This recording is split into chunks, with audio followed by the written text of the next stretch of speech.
सो praise Lord, जय मसीह की। सो परमेश्वर का धन्यवाद हो आज के सुंदर समय के लिए। परमेश्वर ने एक बार फिर से हम सबको परमेश्वर के पवित्र वचन को सीखने में मदद और सहायता किया। सो परमेश्वर का धन्यवाद। सो मेरे प्यारो, आइए हम थोड़ा समय परमेश्वर का पवित्र वचन सीखने के लिए जा रहे हैं। सो आज का हमारा टॉपिक क्या है, थंबनेल देख के आप लोग समझ गए होंगे कि यूक्रेन और रूस के युद्ध के दौरान यीशु मसीह के आगमन के कुछ दिखे संकेत। मेरे प्यारो, वो संकेत क्या है, हम आज एक एक बात को थोड़ा बारीकी से समझेंगे। सो बड़े ध्यान से आप आज की क्लास को पूरा सुने ताकि आपको परमेश्वर का पवित्र वचन अच्छे से समझ आ सके मेरे प्यारे। सो विषय में जाने से पहले आप जाने वचन की सच्चाई चैनल को सब्सक्राइब करें, बेल के आइकॉन को दबाएं ताकि जब भी हम परमेश्वर के पवित्र शास्त्र की क्लास को डालें तो आपको उसका नोटिफिकेशन मिलता रहे। सो आइए हम विषय में जाते हैं। सो आयत पढ़ने से पहले मैं आपको बता दूं, आज चौथा दिन है रूस और यूक्रेन के बीच में झड़पबाजी होते हुए मेरे प्यारों। सो मैंने 2 दिन पहले एक तस्वीर देखी यूक्रेन की लड़ाई के दौरान, युद्ध के दौरान। सो उस लड़ाई में मेरे पास एक न्यूज़ आया, एक खबर आया। सो उसकी फ़ोटो भी मैं अपनी स्क्रीन पर रखूँगा, लेकिन उससे पहले आप सुन लीजिए वो खबर क्या थी। वो खबर थी कि युद्ध के दौरान इस्राएल के यहूदी लोग जो यूक्रेन में थे या वहीं के निवासी हो सकते हैं, लेकिन लड़ाई के दौरान उन्होंने यूक्रेन को छोड़कर इस्राएल में वो चले गए या जहाज उनका लैंड हुआ इस्राएल देश में। सो आप कहोगे तो इसमें क्या बड़ी बात है, बहुत सारे लोग युद्ध के कारण यूक्रेन को छोड़ेंगे। सो मेरे प्यारो, लेकिन इसके पीछे एक बड़ा रहस्य है। आपकी स्क्रीन पे एक फ़ोटो आ रही है, आप उस फोटो को देखें। ये है यूक्रेन में जो यहूदी लोग थे जो युद्ध के दौरान यूक्रेन को छोड़कर इस्राएल में चले गए हैं मेरे प्यारो। सो ये बात बताने का मकसद, कहीं ना कहीं ये बात जो यूक्रेन को छोड़कर यहूदी इस्राएल में चले गए पवित्र शास्त्र के साथ मैच खाती है, इसलिए ये बात मैं आपको बता रहा हूं मेरे प्यारों। वो बात क्या है, सबसे पहले हम एक वचन पढ़ेंगे। सो आप मेरे साथ निकाल लीजिए मरकुस रचित सुसमाचार 13 अध्याय। मरकुस रचित सुसमाचार 13 अध्याय उसका 28 वचन हम पढ़ेंगे। सो मेरे प्यारो, इसको आप मत्ती 24 में भी पढ़ सकते हैं। सो मैं आपको बता दूं, जब चेलों ने प्रभु यीशु मसीह से सवाल किया, प्रभु तेरे आने या अंत के दिनों का संकेत क्या होगा, तो यीशु मसीह उन्हें बहुत सारी बातें बताते हुए एक बात कहते हैं। सो आप पढ़ सकते हैं मरकुस की किताब 13 अध्याय उसका 28 वचन। संकेत बताने के लिए जा रहे हैं चेलों को कि जब मैं आऊंगा या अंत का समय होगा तो उसका संकेत क्या होगा। 13 का 28, अंजीर के पेड़ के से ये दृष्टांत सीखो। सो यहाँ पर चेलों को परमेश्वर प्रभु यीशु बोल रहा है, अंजीर के पेड़ से ये दृष्टांत सीखो, जब उसकी डाली कोमल हो जाती है और पत्ते निकलने लगते हैं तो तुम जान लेते हो कि ग्रीष्म काल निकट है। हालेलुया, ध्यान देकर सुनना। सो इधर में लिखा, जब अंजीर के पेड़ की डालियां कोमल होने लगे और अंजीर के पेड़ में से पत्ते निकलने लगे, तब तुम जान लेना कि ग्रीष्म काल निकट है। सो अगर आप में से बहुत सारे लोगों को ग्रीष्म काल का नहीं पता तो मैं आपको बता दूं, जब बहुत ज़्यादा तापमान बढ़ जाए या गर्मी का मौसम आ जाए उसको ग्रीष्म काल कहते हैं। सो मेरे प्यारो, वचन भी कहता है कि अंत के दिनों में दुनिया आग से नाश होगी मेरे प्यारो। सो तापमान, ग्रीष्म काल। सो मेरे प्यारो, इधर में प्रभु यीशु कहता, जब तुम अंजीर के पेड़ की डालियों को कोमल होते देखो और उसके पत्तों, उसके अंजीर के पेड़ के अंदर पत्तों को पनपते देखो या निकलते देखो तो समझ लेना अंत निकट आ चुका है। सो मेरे प्यारो, अब आप कहोगे ये अंजीर के पेड़ को हम देखें कैसे, ये अंजीर का पेड़ है क्या? बाइबल बहुत बार प्रभु यीशु मसीह चेलों के साथ दृष्टांत में बातें करता था, तो चेलों को इस्राएल का नॉलेज होने के कारण मेरे प्यारो, चेले बहुत बार दृष्टांतों को तुरंत समझ जाते थे। सो इधर में अंजीर के पेड़ का दृष्टांत दिया गया, लेकिन अंजीर का पेड़ एक जाति को दर्शाता है। वो जाति क्या है? सो आप मेरे साथ पढ़ लीजिए जर्मिया की पुस्तक, जर्मिया की पुस्तक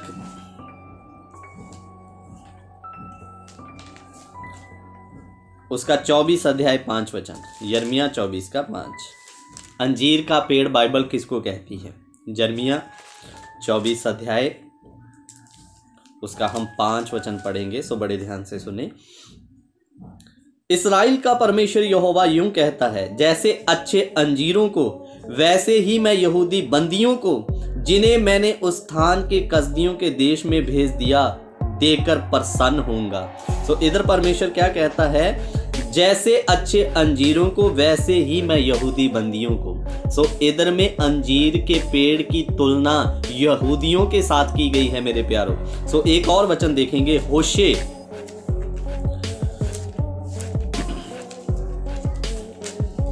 होशे 9 का 10 वचन, होशे 9 का 10 वचन भी मैं आपके लिए पढ़ना चाहता हूं ताकि आपको अच्छे से समझ आ जाए।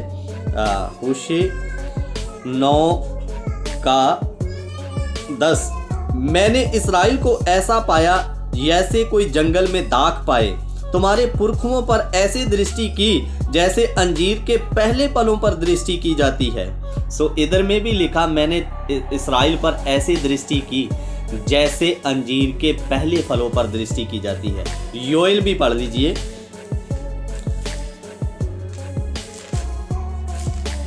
योएल 1 का 6 वचन। सो आपको अच्छे से समझ आ जाए इसलिए मैं पढ़ रहा हूं। देखो मेरे देश पर एक जाति ने चढ़ाई की, वह सामर्थी है और उसके लोग अनगिनत हैं, और उसके दांत सिंह के से हैं और दाढ़े सिंगनी की सी। 7 वचन भी, उसने मेरी दाखलता को उजाड़ दिया और मेरे अंजीर के वृक्ष को तोड़ डाला। उसने उसकी सब शाल छील कर उसे गिरा दिया और उसकी डालियां छिलने में सफेद हो गई। सो अंजीर के पेड़ की तुलना बाइबल में बहुत बार इस्राएल या यहूदियों के साथ की गई है मेरे प्यारों। तो इधर यीशु मसीह चेलों को क्या कह रहा है? जब तुम अंजीर के पेड़ की डालियों को कोमल होते देखो, जहां उसके अंदर पत्तों को पनपते देखो, तो समझ लेना ग्रीष्म काल निकट आ गया है। सो इस वचन को ध्यान देकर समझना।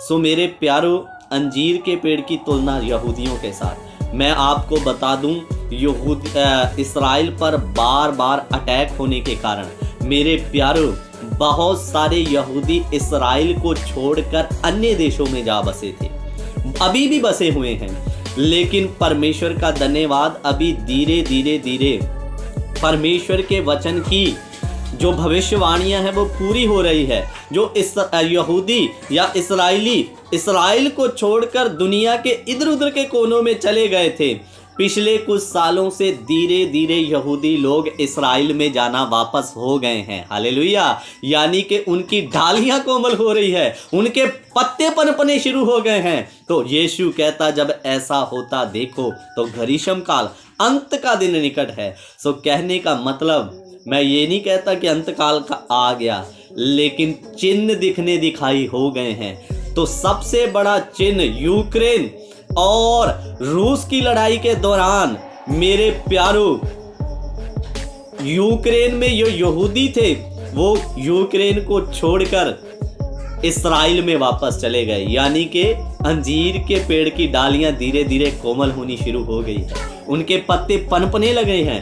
यहूदी दोबारा इस्राएल में बसने के लिए चले गए हैं, जा रहे हैं। सो मेरे प्यारों, तो आज के वचन से हम लोगों को ये सीखने का मौका मिला कि यीशु के कहे गए वचन पूरे हो रहे हैं। एक लास्ट वचन देखेंगे, यशाया की पुस्तक, यशाया ने भी इस बारे में भविष्यवाणी किया था।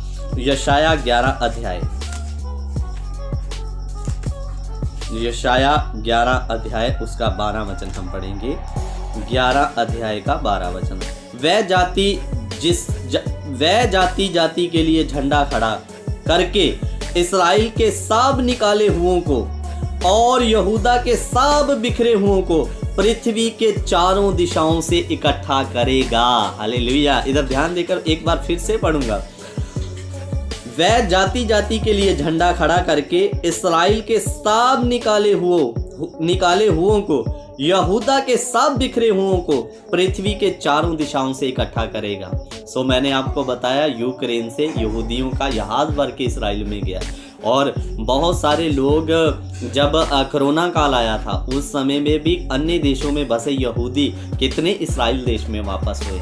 तो मेरे प्यारों, कुल मिला के ये सारी निशानियां प्रभु यीशु मसीह के आगमन को बता रही है कि ज्यादा समय बचा नहीं, आगमन निकट है। सो हम विश्वासियों को क्या करना है? परमेश्वर प्रभु यीशु मसीह के दूसरे आगमन से पहले, अंत ग्रीष्म काल आने से पहले, अंत का समय आने के पहले हम विश्वासी गुप्त आगमन में, धरती पर यीशु नहीं आएगा, गुप्त आगमन पे बादलों पर आएगा और अपने लोगों को उठा ले जाएगा। सो जब ये निशानियां हमें दिखाई दे रही है तो इसका मतलब अंत ग्रीष्म काल आने से पहले यीशु मसीह गुप्त आगमन में अपने लोगों को ले जाने के लिए आ रहा है।